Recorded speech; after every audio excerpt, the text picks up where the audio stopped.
Hello, everybody, and welcome to this month's Heart Bunch video. We are so excited to be here this week talking with you about our favorite ways to manage pain.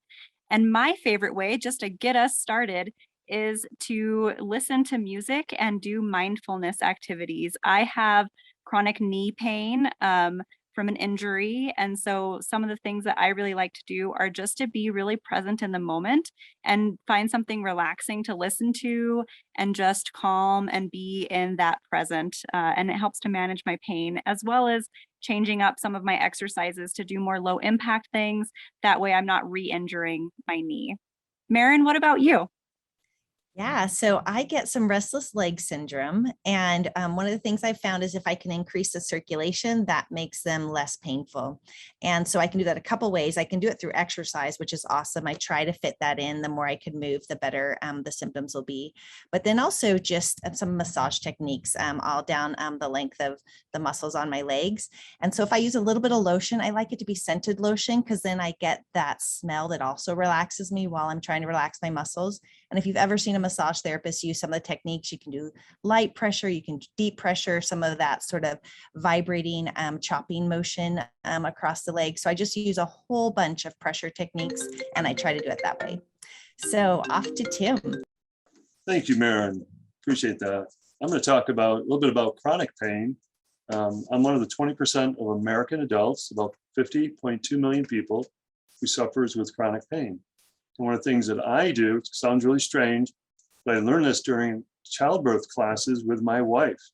Those kind of distractions, the breathing techniques that were involved, looking away, mindfulness, taking those mini vacations, kind of being those immersive experiences and enjoying that time that you have maybe to be a little bit quiet, but using that to focus away from your own pain. So that's something I found that's worked out pretty well for me. And being one of those people that has had chronic pain for over 20 years, it's worked pretty well. It's allowed me to do a lot of things that I was told I would never be able to do. So I appreciate the opportunity to learn from some of those labor and delivery coaches. So thank you for listening. And Sadie, how about you? Yeah, that's great, Tim. I have some favorite pain management techniques from a period in my life when I had frequent tension headaches, and they were mostly during pregnancy. I was really limited on over-the-counter medications being pregnant, so that led me to try relaxation techniques and mindfulness and meditation practices. One technique in particular that I love is called box breathing. And if you're not familiar with it, it involves inhaling and exhaling to the count of 4. And there are a lot of different ways to do it, but I was taught to visualize tracing a box while breathing, and that really helped. Another thing that helped a lot were a few specific exercises prescribed by a physical therapist that I worked with. They were mostly neck and upper trapezius stretches, as well as just general postural changes. Another thing that helped was mostly just overall lifestyle changes that decreased overall stress level, such as regular exercise and incorporating yoga into my morning routine. What about you, Matea? Thanks, Sadie. Yeah, I don't know about you, but I've had some terrible toothaches in my life. And when I have had those toothaches, I have felt like it's been really valuable for me to really stay on top of taking the over-the-counter medications. And that might be different for you as to which one you prefer, but acetaminophen, ibuprofen are a couple of great options. And I recommend staying on top of that and taking them as regularly as indicated. To really manage that intensity and make sure that it doesn't get too intense for you. The other recommendation that I'd have is trying those oral numbing gels and the ointments that they have that are specifically for tooth pain. That can, at least for me, that really made a big difference to the combination of the over-the-counter medications and the numbing gels really helped to make it so that that tooth pain was manageable and that I was able to get through my day and function normally. All right, Gabby, what about you? Thanks, Matea. So the thing that I'm going to talk about, the type of pain that I have, and my favorite way of managing it has to do with lower back pain. And something recently that I've been dealing with, or that I've been doing, that's been kind of exacerbating it, is gardening. Over the summer, the hot summer that we've had, I've managed to do some gardening, and then I end up overdoing it and having some lower back pain for a couple of days and trying to figure out how to manage that. And what's really helped, a couple of the things that have really helped is being able to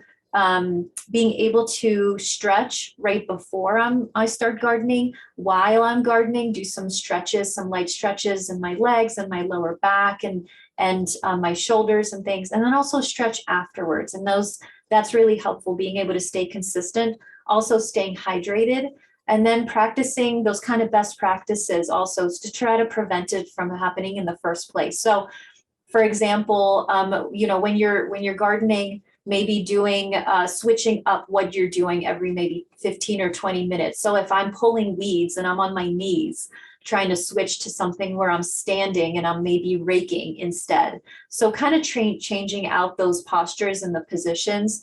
And then just being very realistic, like not being out for 8 hours, right? Just being realistic in whatever activity you do. So if you know you have lower back pain and there are some activities that are making it worse or that can make it worse, then being realistic and scheduling things out into more manageable chunks and utilizing those kind of stretches and those massages and all of those other things that everybody here has mentioned is all super helpful with that.